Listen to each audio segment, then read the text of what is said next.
தவம் இருந்தான். யாரவன்? ராவணேஸ்வரன்.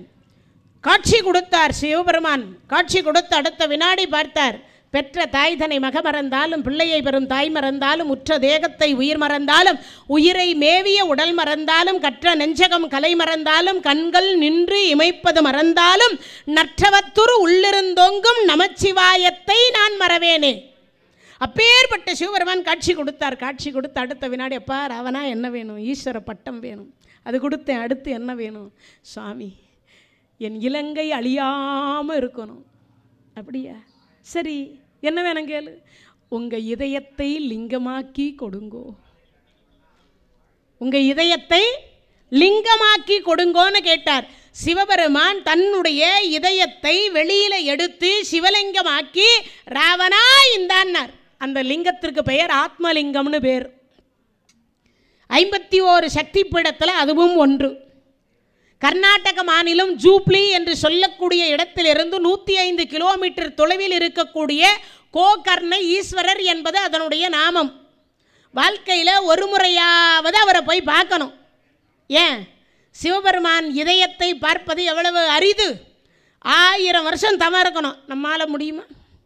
ஆயுசே 60 வருஷமோ அதுக்கு மேலே இருந்தால் காட் கிஃப்ட் இல்லையா? அதுக்கு மேலே இருந்தால் காட் கிஃப்ட் தானே. அப்போது 1000 வருஷம் தவம் பண்ண முடியுமா? அதனால தான் இறைவன் கொடுத்தார். இப்படி கையில் வாங்கியாச்சு. அதுக்கு பேர் ஆத்மலிங்கம். காற்றை விட லேசானது. கையில் வாங்கிட்டார்.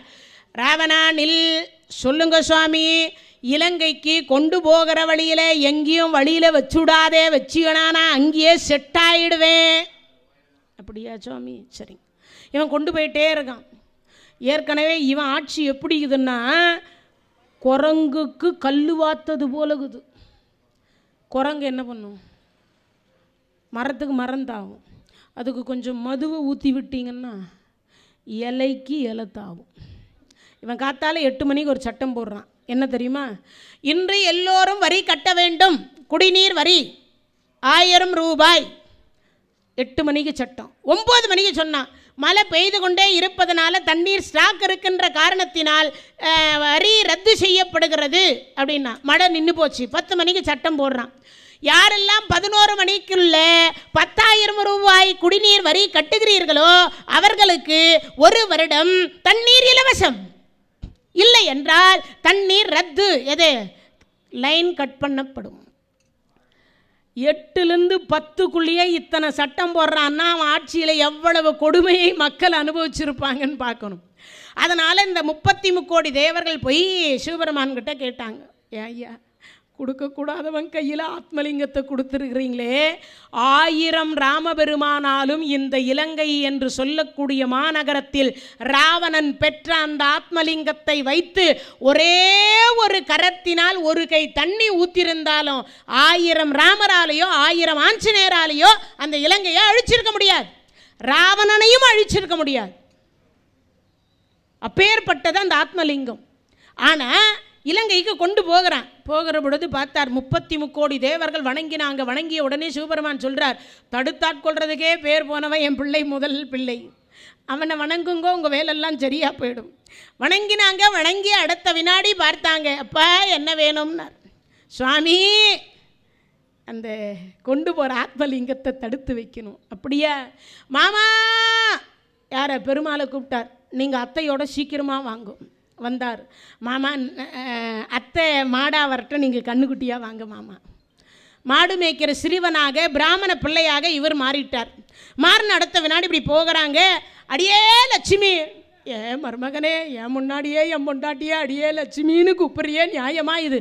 மாமா இதெல்லாம் சும்மா மாமா, அதெல்லாம் ஒன்றும் கண்டுக்கக்கூடாது. அக்கறைக்கு இக்கரை பச்சை, இங்கேயே மேய்டினா அங்கே போகிறா பார். அப்போ தான் ராவன் அந்த வழியாக வரான். வந்தவனை பார்த்தார். வருண பகவானே, நீங்கள்லாம் கூட நன்றி சொல்லிடுங்க. எதுக்கு? ஆமாம், இல்லைன்னா நான் இந்நேரம் உள்ளே உக்காந்துருக்கணும். அது எவ்வளவு பேர் உட்காந்துருப்பா, எவ்வளவு பேர் கேட்பா.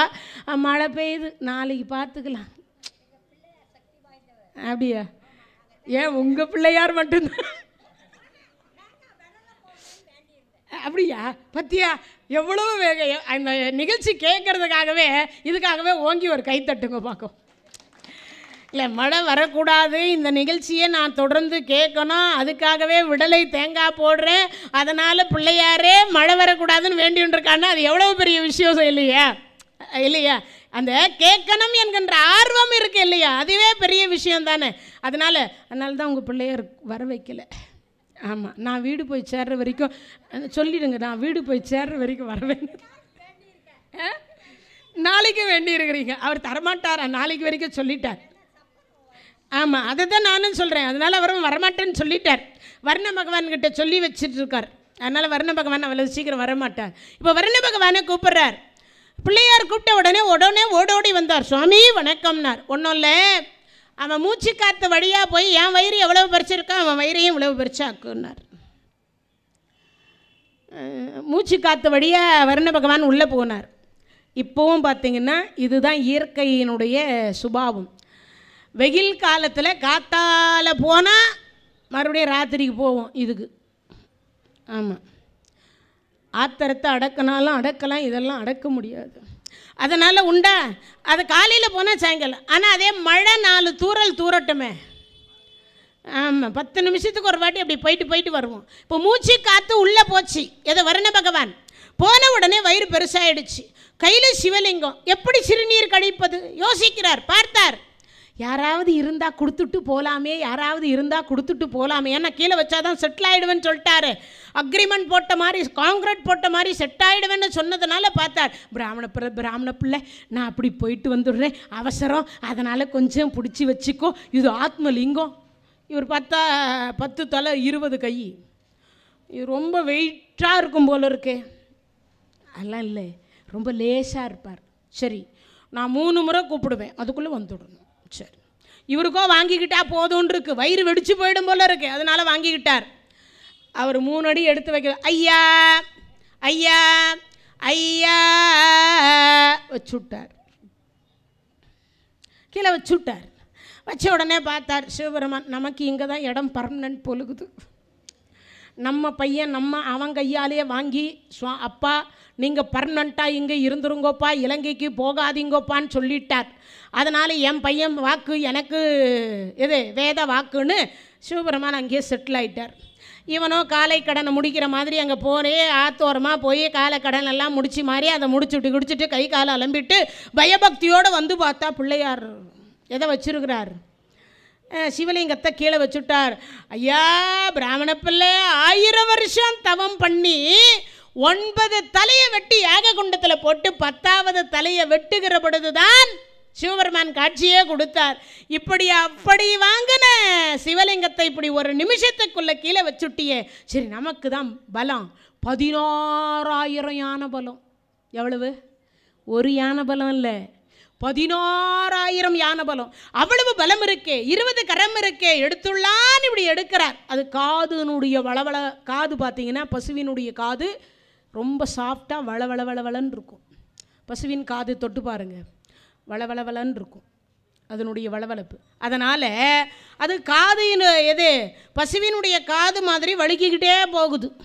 அதனால் பார்த்தார், இது என்ன எடுக்கவே முடியல, பிராமண பிள்ளை இப்படி தப்பு பண்ணிட்டியேன்னு இருகரத்தால் குட்ட போனார். பறந்து திருச்சி உச்சி பிள்ளையார் கோயிலில் வந்துதான் விஸ்வரூப தரிசனம் காண்பித்தார். சுவாமி நீங்கள்னு தெரியாமல் உங்களை நான் கொட்ட வந்தேனே, இந்த பாவம் என்னை எங்கே தொலைப்பது, இங்கேயே குட்டிக்கோ, இங்கேயே போயிடும். இப்போ அந்த தலம்தான் கர்நாடக மாநிலத்தில் இருக்கக்கூடிய கோகர்ணம் அப்படின்னு பேர். அதுக்கு 51 சக்தி பீடத்தில் அதுவும் ஒன்று. உலகத்தில் இருக்கக்கூடிய எந்த கருவறைக்கும் உங்களை அனுமதிக்க மாட்டார்கள். ஆனால் கோகர்ண ஈஸ்வரனுடைய ஆலயத்திற்கு மட்டும் நீங்களே உங்கள் கரத்தால் போய் பாலை ஊற்றலாம், தேனை ஊற்றலாம், அபிஷேகம் பண்ணலாம். அதை விட இன்னொரு பெரிய விஷயம், தொட்டு வணங்கலாம். யாருன்னா போய்க்கிறீங்களா? இல்லை. சரி, அவர் எப்படி இருப்பார்னு நான் சொன்னேன்னா அதிசயமாயிடுவீங்க. கட்ட விரல்ல பாதி, கொட்டைப்பாக்கு அளவு. எவ்வளவு? நம் கை விரல்ல அதில் கட்ட விரல்ல பாதி, கொட்டைப்பாக்கு அளவு. இந்த பாக்கு அறுக்கிறதுக்கு முன்னாடி முழு பாக்கு இருக்கும் இல்லையா, கொட்டைப்பாக்கு அளவு, அவ்வளவுதான் இருப்பார். அதுதான் ஆத்மலிங்கம். அங்கே யார் வேண்டுமானாலும் கருவறை வரைக்கும் போகலாம். கருவறையில் அந்த லிங்கத்தை தொட்டு கண்ணில் ஒத்திக்கலாம். நீங்களே உங்கள் கையால் எல்லா அபிஷேகமும் பண்ணலாம். இந்த ஒரு தலத்துக்கு மட்டும் அலோடு, மற்ற எந்த தலத்துக்கும் கிடையாது. ஏன்? இறைவனுடைய இதயம், இறைவனுடைய இதயம் எல்லாரும் தொடணுன்றதுக்காக. ஏன்? அப்போ தான் நாம் இறைவனுடைய இதயத்துக்குள்ளே இடம் பிடிக்க முடியுமா. அதனால் அந்த ஒரு தலத்துக்கு மட்டும் எல்லாருக்கும் பர்மிஷன் உண்டு. மற்ற உலகத்தில் இருக்கிற எந்த தலத்துக்குமே பர்மிஷன் இல்லை. அந்த ஒரு தலத்துக்கு மட்டும் பர்மிஷன் கொடுத்துருக்கிறார் இறைவன், ஆத்ம லிங்கம் என்று சொல்லக்கூடிய அந்த ஆத்மலிங்கத்திற்கு. அப்படிப்பட்ட ஆத்மலிங்கம் என்று சொல்லக்கூடியதை அங்கே வைத்ததுனால ராவணேஸ்வரன் ஒரு பக்கம், விபூஷணாழ்வார் ஒரு பக்கம், அகத்தியர் ஒரு பக்கம் தலையில் குட்டி கொள்ளுகின்ற வழிபாடு என்று சொல்லக்கூடியதை செய்தோம். இப்போ அடுத்து இன்னொன்று என்னன்னு கேட்டால், காதுக்கு மேல் பகுதியில் அறிவை இயக்கக்கூடிய சுசும்னா நாடி என்று சொல்லக்கூடிய நாடி இருக்கக்கூடிய இடம் இந்த இடம். இந்த காதுக்கு மேல் பகுதியில் சுசும்னா நாடி கிட்டத்தட்ட ஒரு 5 மீட்டர் தொலைவில் இவ்வளோ பெரிய ஒரு புளியாங்கொட்டையை வச்சு இந்த இடத்துல அடிச்சிங்கன்னா ஆட்டோமேட்டிக்காக உயிர் போயிடும். அதனால தான் இந்த சினிமாவில் டெலிகாஸ்ட் காட்டுற போதெல்லாம் பார்ப்பாங்க, துப்பாக்கி இங்கே வச்சு தான் அடி சுடுவாங்க. ஏன்னா டக்குன்னு உயிர் போகக்கூடிய ஒரே ஒரு இடம் இங்கே மட்டும்தான், இங்கே மட்டும்தான் அது சுசும்னா. அதனால் இந்த இடத்திற்கும் இந்த பேக் பின்னாடி இருக்கக்கூடிய மண்டைக்கும் உங்களெல்லாம் ஹெல்மெட் போட சொல்லி ஏன் சொல்கிறாங்க அப்படின்னா, இங்கே இருக்கக்கூடிய இந்த அமுத கலசம் என்று சொல்லக்கூடியது செயல் இழக்காமல் இருப்பதற்கு இந்த பின்னம் பக்கம் இருக்கக்கூடிய மண்டை ஓப்பன் ஆயிடுச்சுன்னா இந்த அமிர்த கலசம் கட்டி போயிடும், அவ்வளோதான், முடிஞ்சு போச்சுன்னு அர்த்தம். இன்னொன்று, அந்த அமிர்த கலசத்தை சித்தர்கள், ஞானிகள், யோகிகள், முனிவர்கள் அவர்களும் அத்தனை பேருமே காட்டுக்கு போய் பல வருஷம் எதை பண்ணுவாங்க, தவம் பண்ணி உடம்பை சூடாக்கி மேல்நாக்கு வழியாக அதை வெளியில் எடுத்து உள்நாக்கு வழியாக சாப்பிட்டுட்டா பல வருஷம் நமக்கு பசி எடுக்காது. அந்த வித்தை தெரியாதனால தான் நாம் எல்லாம் ஒரு வேளை 2 வேளை 3 வேளை சில பேருக்கு சாப்பிட்றதே வேலை உண்டா இல்லையா? சில பேருக்கு அதே எப்போ பார்த்தாலும் வாயிலே தானே போட்டுனே இருப்பாங்க, ஏதாவது சாப்பிட்டுட்டே இருப்பாங்க சில பேர். அதனால் அந்த அமிர்த கலசம் ஏன் அப்படின்னா தலையில் இங்கே நாமெல்லாம், ஆனால் தலையில் யாருமே ஸ்ட்ராங்காக குட்டிக்கிறது கிடையாது. எப்படி குட்டணும், கொஞ்சம் ஸ்ட்ராங்காக அப்படி குட்டணும். அப்படி குட்டுகிற பொழுது இந்த உடம்பு முழுவதும் ஷாக்கடித்த மாதிரி ஒரு ஃபீல் வரும் எல்லாருக்குமே. அப்படி வந்தால் ஒரு துளி அமிர்த கலசம் இந்த உடம்பு பகுதியில் சிந்தும். அப்படி சிந்தினா அறிவில்லாத குழந்தை, எல்லா படிப்பில் யாரெல்லாம் கொஞ்சம் மட்டமாக இருக்காலோ, டாக்டர் படிக்கிற குழந்தைங்க, என்ஜினியர் படிக்கிற குழந்தைங்க, +2 படிக்கிற குழந்தைங்க, 10th படிக்கக்கூடிய குழந்தைங்களுக்கு எல்லாருக்கும் ஒரு இதெல்லாம் காடு கிஃப்ட்டு. தினமும் நாளையிலிருந்து ஒரு 48 நாள் குழந்தைங்களை விடியற் காலையில் ஒரு 4:30 மணிக்கு எழுப்ப வச்சு கோயில் நடையே சாத்தியிருந்தால் கூட இங்கே வந்துட்டு குளிச்சுட்டோ குளிக்காமையோ கை கால் மூஞ்சி அடம்பிட்டு ஒரு 3 முறை தலையில் குட்டி கொண்டு 3 தோப்பு கரணத்தை போட்டுட்டு போய் படிக்க சொல்லுங்க. அந்த குழந்தைக்கு ஞானம், அறிவு ஆட்டோமேட்டிக்காக வளரும். ஏன் அப்படின்னு ஒரு கேள்வி வரும். இந்த அமிர்த கலசம் உடம்புல ஒரு துளி சிந்தும். சிந்தினால் நோய் வராது. பிளட் சர்க்குலேஷன் என்று சொல்லக்கூடியது கரெக்டாக இருக்கும். இன்னொன்று, ஹார்ட் அட்டாக் வராது. இன்னொன்று, பக்கவாதம் என்று சொல்லக்கூடிய நோயே வராது. ஆனால் நாங்கள்லாம் தோப்புக்காரனா பல வருஷமாக போட்டுன்னு தானே இருக்கிறோம், பல வருஷமாக தலையில் குட்டி கொண்டு தானே இருக்கிறோம். ஆனால் எப்படி குட்டிக்கிறீங்க, அவ்வளவுதான். அப்புறம் என்ன பண்ணுறோம்? ஆனால் தோப்பு கரணத்துக்கு ஒரு முறை இருக்குது. கட்டை விரல் 2ம் இப்படி ஒன்றா இருக்கணும், கால் கட்டை விரல் 2மே ஒன்றா இருக்கணும். வலது கரம் இடது காதில் இருக்கணும், இடது கரம் வலது காதில் இருக்கணும். 3 தோப்பு கரணம் கண்டிப்பாக உட்கார்ந்து எந்திரிக்கணும். ஆனால் மண்டையை ஆட்டிட்டு எந்திரிக்கிறதுக்கு பேரில் நீங்கள் அதை முயற்சி பண்ணிகிட்டே வந்தீங்கன்னா ஆட்டோமேட்டிக்காக உங்களுக்கு வந்துடும். அதுக்கப்புறம் இந்த முட்டி வலி வராது, இந்த இடுப்பு வலி வராது. இன்னொன்று என்ன பிரச்சனைனா பக்கவாதம் வரவே வராது. சரியாக இயங்கும். நாடி என்கின்ற சுசும்னா நாடி சரியாக இயங்கிக் கொண்டே இருந்தால் நமக்கு பிரச்சனை என்பது வரவே வராது. உடல் ஆரோக்கியம் என்று சொல்லக்கூடியது வரும். இன்னொன்று, நினைவாற்றல் பெருகக்கூடிய வழிபாட்டு முறையில் இந்த தலையில் குட்டி கொள்ளுகின்ற வழிபாட்டு முறைதான் முதன்மையானது. எல்லா கோயில்லையும் போன உடனே ஏன் பிள்ளையாரை வைக்கிறாங்கன்னா, இந்த தலையில் குட்டி கொண்டோமே ஆனால் அறிவிருந்தால் ஆண்டவனை வணங்குவோம். அறிவில்லைன்னா உள்ளே இருக்கிறது கல் கட்டைன்னுவோம். உள்ளே இருக்கிறது கல் கட்டம்போம். இதான் அறிவு. அப்போது அந்த அறிவை வளரச் செய்யக்கூடிய ஒரு வழிபாட்டு முறையை தன்னுடைய வழிபாட்டில் வைத்து கொண்ட ஒரே ஒரு பெருமான் பிள்ளையார். தோப்புக்கரண வழிபாடு என்று சொல்லக்கூடியதும் அதே போல தான். கஜமுகாசூரன் என்கின்ற ஒரு அரக்கன், அவன் சிவபெருமான இடத்துல 1000 வருஷம் தவம் பண்ணி மரணமில்லாத பெருவாழ்வு வேணும்னு கேட்டதனால சிவபெருமானும் கொடுத்துட்டார். ஆனால் மரணம் தரமாட்டேன், வேறு ரூபம் தருவேன், அந்த ரூபத்தில் நீ இருந்து கொள்ளலாம் அப்படின்னு சொன்னார். அவன் எல்லாரையும் சிறைப்படுத்தி படாத பாடுபடுத்தினான். தேவர்களை சிறைப்படுத்தி காத்தால 1008 தோப்புக்கரணம், மத்தியானம் 1008 தோப்புக்கரணம், இரவு 1008 தோப்புக்கரணம். எப்போ சாப்பாடு வேணும்னா தோப்புக்கரணம் போட்டால் சாப்பாடு, இல்லைன்னா இல்லை. ஒரு நாளைக்கு எவ்வளோ ஆச்சு? 3024 தோப்புக்கரணம். நம்ம கதியெல்லாம் என்ன ஆகும்னு யோசிங்க. இப்படி போட்டே வந்த உடனே அப்போ தான் அவனை அழிப்பதற்கு, போர் பண்ணுவதற்கு பிள்ளையார் புறப்படுகிறார். தேவர்கள் வணங்கியதனால பிள்ளையார் புறப்படுறார். புறப்பட்ட பொழுது என்னென்னமோ ஆயுதத்தில் அவனை வதம் பண்ண பார்த்தார். அவனை வதம் பண்ண முடியும். கடைசியாக தன் அழகான தந்தத்தை ஒடித்து அவன் மேலே எரிகிற பொழுது அவன் மூஞ்சூறு என்று சொல்லக்கூடிய எலி வாகனமாக வந்தான்.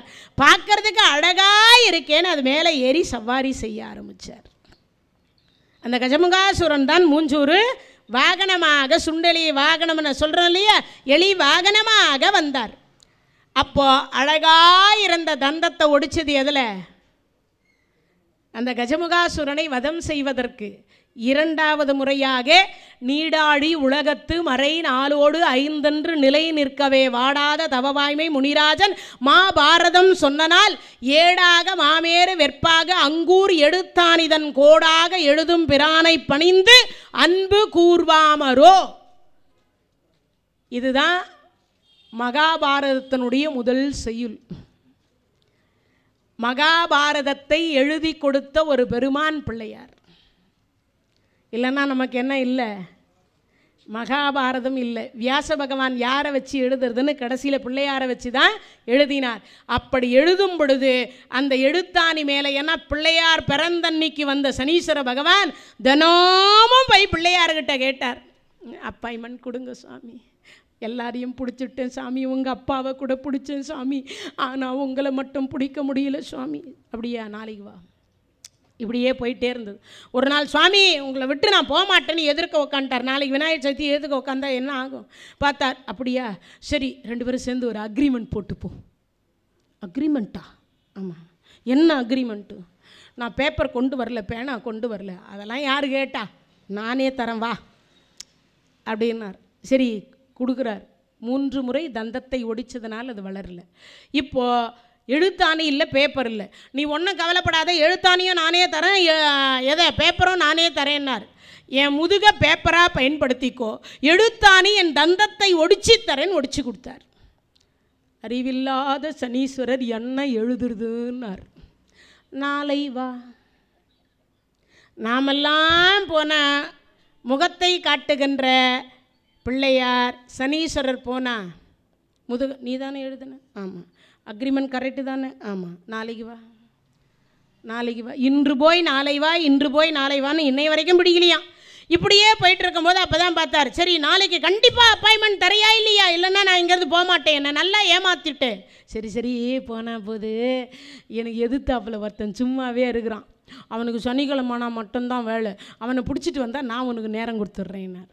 யார் அவன்? 5 1 பெற்றான், 5 1 தாவி, 5 1 ஆரியர்க்காக ஏகி, 5 1 பெற்றான் நங்கை கண்ட அயலாரூரில், 5 1 வைத்து அவன் எம்மை அடித்து காப்பான் அனுமானே. ஆஞ்சநேயரை பிடிச்சிட்டு வந்தால் அவனை கொடுக்குறான். தான் பழமொழி. பிள்ளையார் பிடிக்க குரங்கா முடிஞ்சது அப்படின்னு. இப்போ பிள்ளையாரை போய் பிடிக்க போனார், குரங்குகிட்ட அமுச்சிட்டார். பிள்ளையார் போனார், ஆஞ்சநேயா உன்னை பிடிக்கலான்னு வந்திருக்கேன், சரி சரி 2 பேரும் ஒரு அக்ரிமெண்ட் போட்டுப்போம். ஐயோ, இங்கேயுமா ஏற்கனவே போட்ட அக்ரிமெண்ட்டுக்கே ஒரு விளக்கத்தை காணோம், இதுலேயும் வேறு. சரி, என்ன அக்ரிமெண்ட்டு? ஒன்றும் இல்லை, இந்த ஏத்தாப்பில் ஒருத்தன் உட்காந்துருக்கானா, ஆமாம், அவருக்கு யார் தெரியுதா? பிள்ளையார். அவனை சும்மா கூப்பிட்டுட்டே இருக்கேன், எப்போ பார்த்தாலும் பிஸியாகவே இருக்கேன்றான். ஏன்? நாற்று நடனமா அவனை தான் கூப்பிட்றாங்க, விவசாயம் பண்ணமா அவனை தான் கூப்பிட்றாங்க, பேறுகாலமாக அவனை தான் கூப்பிட்றாங்க. அட போனாலும் யாராவது போனால் கூட பிள்ளையார் வச்சு பிடிச்சி வச்சுட்டு தான் தூக்கிட்டே போகிறாங்க. கிரகப்பிரவேசமாக அவர் தான், எல்லா கல்யாண விட அவர் தான், யாக வளர்க்குறாங்களா அவர் தான். உண்டா இல்லையா? எல்லாத்துக்குமே யாரை கூப்பிட்றா? பிள்ளையாரை தான் கூப்பிட்றாங்க. அதனால் இதை சொன்னதுனால, அதனால் துணைக்கு ஆள் இல்லை. ராமாயண காலத்தில் இந்த உலகத்தை சுற்றி பார்த்தேன், அதுக்கப்புறம் பார்க்கவே இல்லை. துணைக்கு ஆள் இல்லாதனால, பேச்சு துணைக்கு ஆள் இல்லாத காரணத்தினால் அவர்களுக்கு பெயர் பேச்சுலர். நம்ம தமிழெல்லாம் ஒவ்வொன்றத்தையும் பதம் பிரித்து பிரித்து பார்த்தோன்னு வச்சுக்கோங்க, நம்ம ஆயுள் இல்லை, 1000 ஆயுசு வந்தாலும் பத்தாது. அதான் உண்மை. அவ்வளவு பேச்சு துணைக்கு ஆள் இல்லாதவர்களுக்கு பெயர் பேச்சுலர். இவர் பேச்சுலர் இல்லையா, அதனால் பார்த்தார் பேச்சு துணைக்கு ஆள் இல்லை, இவனை கூப்பிட்டேன் வரமாட்டேன்ட்டார். அதனால் நீ வந்துக்கிற, ஒன்றும் இல்லை, ஒரே ஒரு அக்ரிமெண்ட். இந்த ரத்ன கணபதி என்று சொல்லக்கூடிய ஆலயத்தில் உன் குடுமியை பிடிச்சி என் கையில் கொடு. எல்லார் குடுமியும் சனீஸ்வரன் கையில் தானே மாட்டோம், சனீஸ்வரன் குடுமியை இவன் கையில் மாட்டுச்சுவார். இவன் பிடிச்சி கொடு. இதே ஆலயத்தில் உலகத்தை சுற்றி பார்த்துட்டு என்னை கொண்டு வந்து இங்கே விட்டுட்டோன்னா நீ என்னை பிடித்து கொள்ளலாம். அவ்வளவு தானே சுவாமி, இந்தாங்க என் குடுமி உன் கையில். பிடிச்சி கொடுத்தார். நமக்கு நம்ம குழந்தையே பார்த்தீங்கன்னா, நம்ம பேர பிள்ளையோ பார்த்தீங்கன்னா, அந்த முடியை எல்லாத்துக்கும் அது கடிச்சு வச்சா கூட ஆசையாக கடிச்சு விட்டா. ஆனால் அந்த முடியை பிடிச்சி ஒரு இழுதா, டே டே டே முடிய விடுறா, முடிய விடுறா, வலிக்குது. அந்த முடிக்கு தான் அவ்வளவு சத்தம் போடுவோம் குழந்தைங்க கிட்ட கூட. இந்த முடியை பாரு என்னமா பிடிச்சி இழுக்கிறான். அதை விட இன்னொரு என்ன தெரியுமா, அது முடிய அதுவே பிடிச்சிக்கிட்டு அதுவே அழுவோம். இந்த முடியை பிடிச்சிட்டு தான் நிறைய குழந்தைங்க, ஏன்னா வளர்ந்துட்டதுக்கப்புறம் அந்த கைக்கு அதுக்கு எட்டுறது முதல்ல முடியாதான் இருக்கும், அதுவே பிடிச்சி இழுத்துக்கிட்டு அதுவே அழுவோம். இந்த முடிக்கு தான் அந்த குழந்தையும் அழுவோம். அதனால் இப்போ அவர் முடி வந்து யார் கையில் இருக்குது? ஆஞ்சநேயர் கையில் இருக்குது. உலகத்தை சுற்றி பார்க்கலாம்னு 86,000 கோடி மைல் அப்படி தூக்கினார். ஏன்னா நிறைய டிராஃபிக் ஜாமு, சிக்னலு. நான் 4 மணிக்கு புறப்பட்டு, எத்தனை மணிக்கு? விஜிபி கோல்டன் பீச்சில் இருந்து 4 மணிக்கு புறப்பட்டு இங்கே வந்து சேர்றதுக்கு 6:40 ஆச்சு. நம்ம சென்னை டிராஃபிக் ஜாமில் என்ன ஆகுதுன்னு பாருங்கள். 2 மணி 40 நிமிஷம் கிட்டத்தட்ட ஒரு ஊர் பயணத்துக்கு போயிட்டு வர மாதிரி ஆயிடுச்சு. அவசர அவசரமாக, ஏன்னா நான் 6:30க்கு இங்கே இருப்பேங்க ஐயா அப்படின்னு. ஆனால் 10 நிமிஷம் லேட் ஆகிடுச்சேன்னு அவசர அவசரம். ஆமாம், அதில் வரும்பொழுது வேறு அண்ணா வண்டி ரிப்பேர். ஆமாம், ஃபால்ட் ஆச்சு. அவரை எங்கே மத்திய கைலாஷ்லேயே கைட்டி விட்டு அவர் அப்புறமா நீங்கள் வண்டியை பார்த்து நீங்கள் அதுக்கப்புறம் எடுத்துகிட்டு வாங்கன்னு சொல்லிவிட்டு, அதுக்கப்புறம் நான் அவசர அவசரமாக ஒரு ஆட்டோவை பிடிச்சி அதுக்கப்புறம் அங்கேருந்து திருப்பி கடை ஓடி வந்து டிராஃபிக்கு செம்ம டிராஃபிக்கில் மாட்டி அதுக்கப்புறம் வர்றதுக்குள்ளே படாத பாடாயிடுச்சு. ஆனால் கேட்டார் வந்த உடனே, ஏதாவது சிரமமாக இருந்துச்சா? இல்லை. அதை ஏன் இப்போ சொல்கிறேன்னா, ஆஞ்சநேய சுவாமிகள் சொல்ல வைக்கிறார், நான் சொல்ல வைக்கல, அவர் சொல்ல. ஏன்னா நான் கீழே நிறைய டிராஃபிக் அமைச்ச சிக்னல் இருக்குது, பில்டிங் எல்லாம் பெருசாக எழுப்பிட்டா நம்மளால் போய் பார்க்கணுன்னா ஒரு உலகத்தை சுற்றி பார்க்கறதுக்குள்ள ஒரு வருஷம் இல்லை, 1000 ஆண்டு காலம் ஆனாலும் ஆகும். அதனால் பார்த்தார் 86,000 கோடி மைலில் மேலே தூக்கினார். இந்த முடியை 86,000 மைல் மேலே தூக்கினா கதி என்ன ஆகும்? அதுவும் ஆஞ்சநேயர் சுவாமியினுடைய வேகத்திற்கு நான் ஒரு கருவி சொல்கிறேன் பாருங்க. இந்த ஸ்கூல் பஸ் நடத்துகிறவங்களுக்கெல்லாம் தெரிஞ்சிருக்கும் என்னென்னு. வேக கட்டுப்பாட்டு கருவி வச்சுருப்பாங்க பஸ்களில். ஆனால் இங்கே வச்சிருக்கிற வேக கட்டுப்பாட்டு கருவி எப்படின்னா, இடி மின்னல் புயல் ஜோன்னு பெய்யக்கூடிய மழை, இதில் ஒரு துளிக்கும் மற்றொரு துளிக்கும் இடையில் பூந்து போவார் ஆஞ்சநேய சுவாமிகள், தன் மேலே ஒரு துளி கூட விழாம. எந்த வேக கட்டுப்பாட்டு கருவி வைக்கிறது? ஒரு செகண்ட் அப்படின்னு சொல்லக்கூடியது 9,70,000 யோசனை கடப்பார் ஒரு செகண்டில். இப்போ அந்த செகண்டில் முடி மொத்தமும் கையில் இருந்தால் கதி என்ன ஆகும் யோசிச்சு பாருங்க. மொத்த முடியும் மாட்டிட்டு மேலே தூக்கணும், ஆஞ்சநேயா விட்டுடு, ஆஞ்சநேயா விட்டுடு, ஆஞ்சநேயா விட்டுடு. எங்கே விடுறது? அவர் தான் ஆஞ்சநேயர்கிட்ட போய் அது வேணும் இது வேணும்னு கேட்டாலும் விட மாட்டார். அவர்கிட்ட ஒன்றே ஒன்று சொல்லணும், ஸ்ரீராம ஜெயம். உலகத்தில் எல்லா கடவுளையும் நாம் வணங்குகின்றோம், நம்மையும் ஒரு கடவுள் வணங்குகிறார் என்றால் அது ஆஞ்சநேய சுவாமிகள். நன்மையும் செல்வமும் நாளும் நல்குமே, திண்மையும் பாவமும் சிதைந்து தேயுமே, ஜன்மமும் மரணமும் இன்றி தீருமே, இம்மையே ராமா என்னும் 2 எழுத்தினால். வந்தாராம், இருந்தாராம், போனாராம், உட்காராம், சாப்பிட்டாராம், தூங்கினாராம், பேசினாராம், இறந்தாராம், எல்லாவற்றிலும் ராமநாமத்தை சேர்க்கலாம். ஆனால் நாமெல்லாம் அப்படியா பேசுகிறோம்? இப்போது வாயேன், உட்காரேன், இருப்பியா, போடுவியா, எல்லாம் ஒருமையில் தான் பேசின்னு இருக்கோம் இல்லையா? ராமநாமம் மட்டும் சிறப்பு, எல்லாருமே தெரிஞ்சு வச்சுக்கோங்க. பேச வழக்கில் கூட நீங்கள்லாம் கூட வந்தாராம், உட்காராம், சாப்பிட்டாராம், பேசினாராம், தூங்கினாராம், போனாராம், கொடுத்தாராம், இருந்தாராம், இறந்தாராம், எல்லாத்துலேயுமே ராம் வந்துடும். ஏன்? மனித அவதாரம் எடுத்தது 7வது அவதாரம் ராமபெருமான். அதனால் அந்த ராமநாமம் மட்டும் மனித குலத்தில் பேச்சு வழக்கில் எல்லாவற்றிலும் பயன்படுத்தலாம். மற்ற எந்த கடவுளுடைய நாமத்தையும் பயன்படுத்த முடியாது.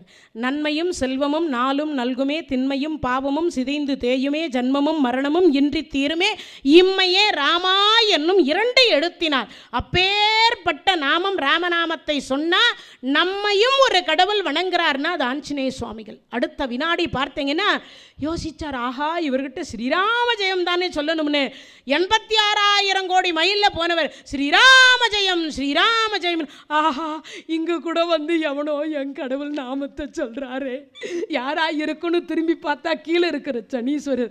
சனீஸ்வரா முடிய விட்டார், சனீஸ்வரா வணக்கம், சனீஸ்வரா வணக்கம், சனீஸ்வரா வணக்கம்னு. இப்போ வரும் பாருங்க அந்த பழமொழி, நம்பி வந்தேன் நடு. நம்மளாம் இப்போ என்ன சொல்கிறோம்? நம்பி வந்தேன், நட்டாத்தில் விட்டுட்டே, நம்பி வந்தேன் நடு ஆகாயத்தில் விட்டு விட்டீரே, இதான் பழமொழி. ஆனால் நம்மெல்லாம் ஆகாசத்தில் பறக்க முடியாது இல்லையா? அதனால் நமக்கு ஏற்ற மாதிரி பழமொழி எப்படி மாற்றிக்கணும்? நம்பி வந்தேன் நட்டாத்தில் விட்டுட்டீரே அப்படின்ற பழமொழி. இப்போ விழுந்தார், கால் ஊனமாக போச்சு, எழுந்திருப்பதற்கு 6 மாதம் ஆச்சு. பிள்ளையார் நேராக ஆஞ்சநேயர்கிட்ட போனார், நம்பி வந்த நட்டா ஆகாயத்தில் விட்டுட்டீரே, நானா உன்னை ராமஜெயம் சொல்ல சொன்னேன், அங்கே வந்து ஸ்ரீராம ஜெயம்னு.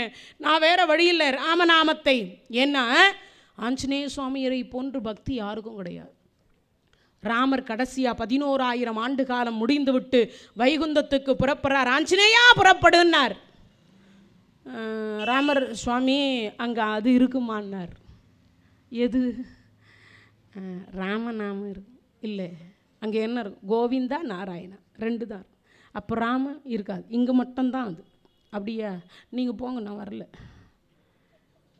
அப்போ நான் இல்லாமல் இருந்துருவியா? நீ இல்லாமல் வேண்டுமானால் இருந்துருவேன், ராமநாமம் இல்லாமல் இருந்து விட்டால் நான் இறந்து விடுவேன்னு சொன்னார் ஆஞ்சநேயர். அதனால் உங்கள் நாமம் எங்கு சொல்லப்படுகிறதோ அவர்களை நான் வணங்கி பணிந்து அவர்கள் என்ன கேட்டாலும் தருவேன்னு சொன்ன அப்படிப்பட்ட ஆஞ்சநேயர் சொல்கிறார், என் கடவுள் நாமத்தை அங்கு வந்து சொன்னதனால உன்னை வணக்கம் சொன்னேன், முடியை விட்டுட்டேன்னார்.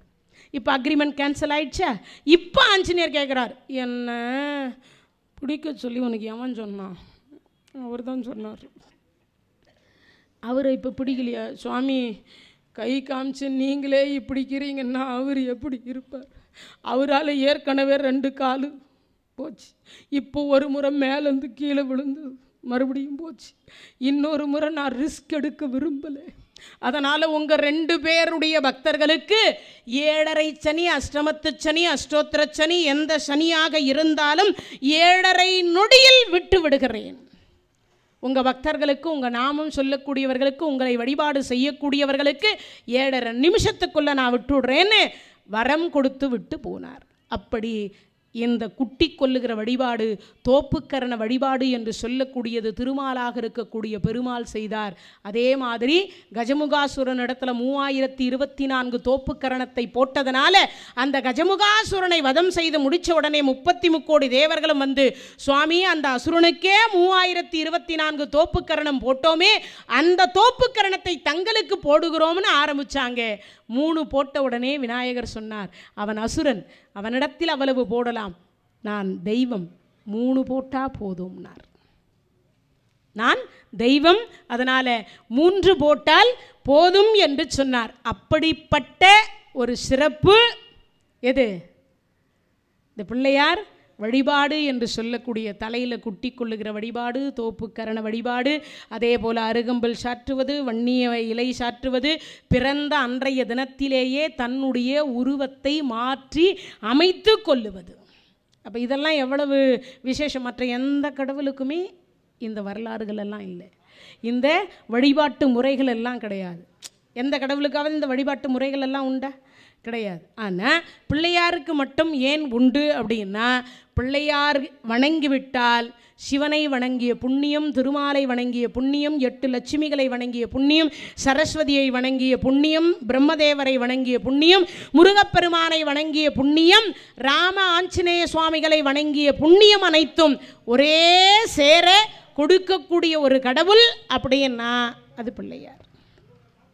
இது அத்தனையும் ஒரே கடவுள் நமக்கு தரக்கூடிய ஒரு சிறப்பு என்பது பிள்ளையாருடைய வழிபாடு. முடிச்சிடலாமா?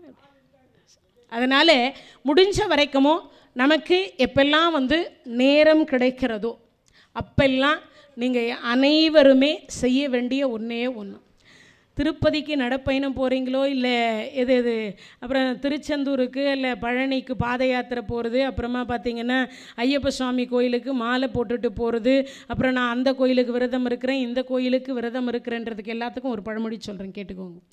பக்கத்தில் இருக்கிற கோயில் என்பது அம்மா மாதிரி.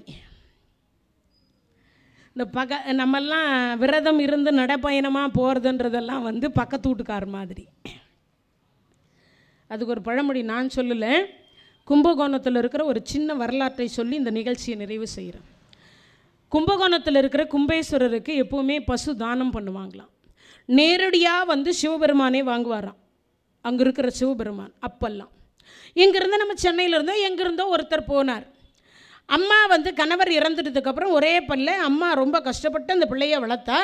ஆனால் கடைசியில் என்ன ஆயிடுச்சுன்னா, மருமக வந்ததுக்கப்புறம் கொஞ்சம் கருத்து வேறுபாடுனால அந்த அம்மாவுக்கு கொஞ்சம் சித்தபெருமைன்னா என்னது? பித்தா பிறைசூடி. இப்போ புரிஞ்சிருக்கும்னு நினைக்கிறேன். கொஞ்சம் பைத்தியம் பிடிச்சிச்சு. இப்போ அதனால் என்ன பண்ணான்னா, கொஞ்சம் சட்டையெல்லாம் கழிச்சுப்பா, சில நேரத்தில் அம்மான்பா, சில நேரத்தில் யாராவது ஏதாவது கொடுத்தா வாங்கி சாப்பிடுவா, அப்படி இருந்துட்டா. அதனால் அம்மாவை இங்கேயே விட்டுட்டு மனைவி மக்களோட இவர் கோதானம் பண்ணுறது கும்பகோணம் போனார். சிவபெருமான்கிட்ட இந்த பசுமாட்டினுடைய கயிறு பிடிச்சி அப்படி கொடுக்க போகிறாங்க. சிவபெருமான் சில கேள்வி கேட்பார், அதுக்கு இவங்க பதில் சொல்லணும். வாங்கிறதா தானம் வாங்கிறதுல கூட கேள்வி முறை உண்டு. இப்போ அதை இப்படி கொடுக்குற பொழுது, ஏன்பா உனக்கு அப்பா சின்ன வயசில் இருந்துட்டார், அம்மா உயிரோடு இருக்கா, எங்கே இருக்கா? அவள் சென்னையில் இருக்கா. ஏன் அவளை அழைச்சிட்டு வர முடியாத சூழ்நிலை இருக்கா? இல்லை, நல்லா தான் இருக்கா. அவர் ஏன் அழைச்சிட்டு வரல? அது கொஞ்சம் பைத்தியம் சுவாமி, அது சட்டையெல்லாம் கிழிச்சிக்கும், அதனால் அழைச்சிட்டு வரலன்னா. அப்போ சிவபெருமான் சொன்னார், அம்மா அம்மனமாக இருக்கின்ற பொழுது கும்பகோணம் நீ கோதானம் கொடுத்தாலும் பலன் இல்லைன்னார். அம்மா அம்மனமாக இருக்கின்ற பொழுது நீ கும்பகோணம் கோதானம் கொடுத்தாலும் பலன் இல்லை. அதனால் தாயில் சிறந்த கோயில். முடிஞ்ச வரைக்கும் இந்த பிரசங்கத்தை கேட்குறவங்க அத்தனை பேரும் அப்பா அம்மாவை முதியோர் இல்லத்துக்கு போகாமல் ஒருவேளை சாப்பாடாவது சாப்பிட்டியான்னு கேட்குற பிள்ளைங்களாக இருக்கணும்னு பிள்ளையார்கிட்ட வேண்டிக்கணும். ஒன்று. இன்னொன்று என்னன்னு கேட்டால், இங்கே பக்கத்தில் தெருவில் இருக்கக்கூடிய கோயில்கள் தான் அம்மா. அப்புறம்தான் திருப்பதி வெங்கடாச்சலபதி, அப்புறம்தான் பழனி ஆண்டவர், அப்புறமா தான் ஐயப்ப சுவாமி, அப்புறம்தான் நமக்கு எல்லாமே. அப்போது வாரத்துக்கு ஒரு முறைன்னு இல்லை, குளித்து முடித்த உடனே நேராக அப்பா ரத்தன கணபதி அப்படின்னு சொல்லி ஒரு கும்பிடு போட்டு 2 தலையில் 3 முறை குட்டி கொண்டு ஒரு 3 தோப்பு கரணத்தை போட்டுட்டு, எல்லாம் உன் செயல்.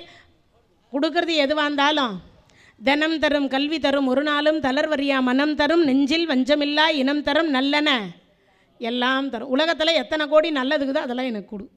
கேட்கலாம் கடவுள்கிட்ட, ஏன்னா அவகிட்ட தான் கேட்க முடியும். யார்கிட்டையும் கேட்க முடியுமா?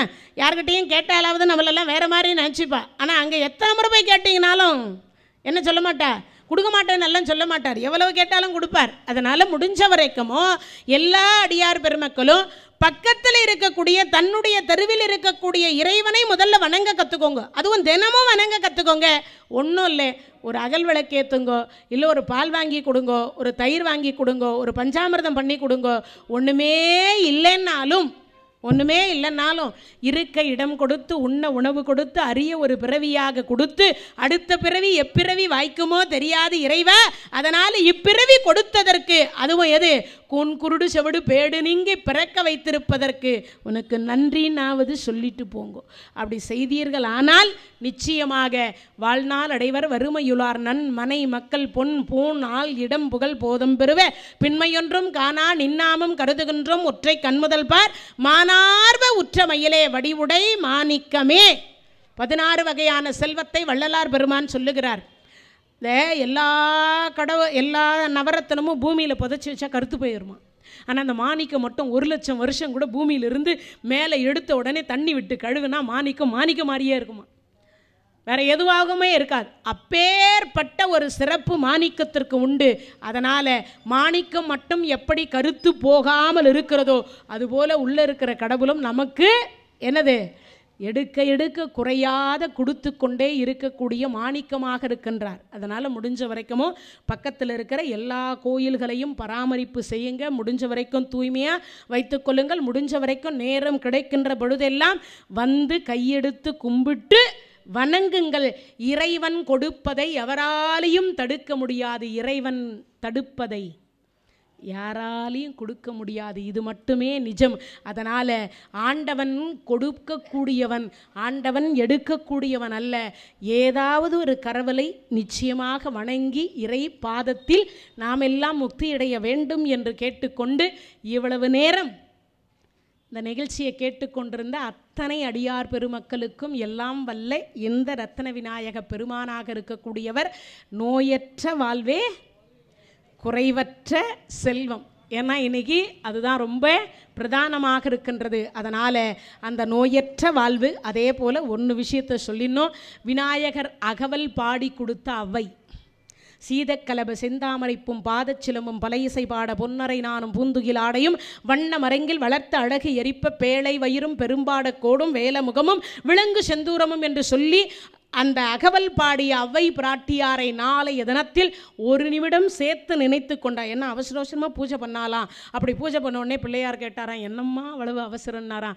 சேரைமான் தொண்டரும் சுந்தரமூர்த்தி சுவாமிகளும் கைலாயத்துக்கு போகிறாங்கோ, எனக்கு துணை கிடச்சிருக்கு, அதனால் இன்னைக்கு கோச்சிக்காதே, அவசர அவசரமாக தான் நான் பூஜை பண்ணுவேன். பூஜை பண்ணிகிட்டு இருந்தா, அவங்க போகிறதுக்கு முன்னாடி நான் உன்னை கொண்டு போய் விட்டுடுவேன், நீ நிதானமாக என்னை பாட்டு பாடி பூஜை செய்யணும். உடனே தான் இந்த விநாயகர் அகவலை பாடி வித்தக விநாயகா விரைகடல் சரணேன்னு சொன்ன அடுத்த வினாடி அவ கைலாயத்தில் இருந்தால் அவ்வை பிராட்டியார். அதுக்கப்புறம் தான் சேரைமான் தொண்டரும் சுந்தரமூர்த்தி சுவாமினாவும் போனாங்க.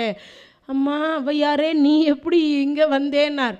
பிள்ளையாருக்கு பூஜை பண்ணேன், அவர் கூட்டிகிட்டு வந்து என்னை இங்கே விட்டுட்டார் அப்படின்னு சொன்ன உடனே அவங்க வர்றதுக்கு முன்னாடி ஒரு நிமிஷத்துக்கு முன்னாடியே கொண்டு போய் தும்பிக்கையால் அம்மா உட்காந்துக்கோன்னு அலுங்காமல் குலுங்காமல் சிக்னல் இல்லாமல் டிராஃபிக் இல்லாமல் அப்படியே ஆகாய மார்க்கமாக கைலாயத்தில் விட்டுட்டார்னா அதே மாதிரி நம்மையும் கொண்டு போய் கைலாயத்தில் சேர்ப்பார் என்கின்ற நம்பிக்கையோடு நாளைய தினத்தில் ஒரு நிமிடம் அவ்வை பிராட்டியாரை சேர்த்து நினைத்தால் இரட்டிப்பு பலன் என்று சொல்லக்கூடியது கிடைக்கும். முடிஞ்ச வரைக்கும் அந்த விநாயகர் அகவலையும் நேரம் கிடைச்சா அந்த இருக்கக்கூடிய அத்தனை வரிகளையும் படித்து அந்த விநாயகருக்கு என்ன உங்களுக்கு எந்த இசை தெரியுமோ எந்த பண் தெரியுமோ எதுலையுமே தெரியலனாலும் விருத்தமாகவாவது அதை ஒரு நிமிடம் படித்து விட்டோமே ஆனால் பிள்ளையார் நாம் கேட்ட அனைத்தையும் தருவார் என்பதை கூறிக்கொண்டு இவ்வளவு நேரம் இந்த நிகழ்ச்சியை கேட்டுக்கொண்டிருந்த அனைத்து அடியார் பெருமக்களுக்கும் நோயற்ற வாழ்வும் குறைவற்ற செல்வத்தையும், அது மட்டும் இல்லை இந்த இடத்தில் என்னை அறிமுகம் செய்து வைத்த அனைத்து அடியார் பெருமக்களுக்கும் இவ்வளவு நேரம் சலிக்காமல் உட்கார்ந்துட்டு ரசித்து கேட்ட அத்தனை அடியார்களுக்கும் நன்றி கூறி மீண்டும் நல்லதொரு சந்தர்ப்பத்தில் வேறொரு தலைப்போடு சந்திக்கின்ற வரைக்கும் உங்களிடம் இருந்து விடைபெறுவது திருமுருக கிருபானந்த வாரியார் சுவாமிகளுடைய சிஷ்யை திருமதி லதா கதிர்வேல் என்பதை அன்போடு தெரிவித்துக் கொண்டு நன்றி கூறி விடைபெறுகின்றேன். நன்றி, வணக்கம். தென்னாடுடைய சிவனே போற்றி, எந்நாட்டவர்க்கும் இறைவா போற்றி, வெற்றிவேல் முருகனுக்கு அரோகரா. நன்றி, வணக்கம். இந்த தகவல் உங்களுக்கு பிடிச்சிருந்தா லைக் பண்ணுங்க, உங்க ஃப்ரெண்ட்ஸுக்கு ஷேர் பண்ணுங்க, மறக்காம எங்க சேனலுக்கு சப்ஸ்கிரைப் பண்ணுங்க.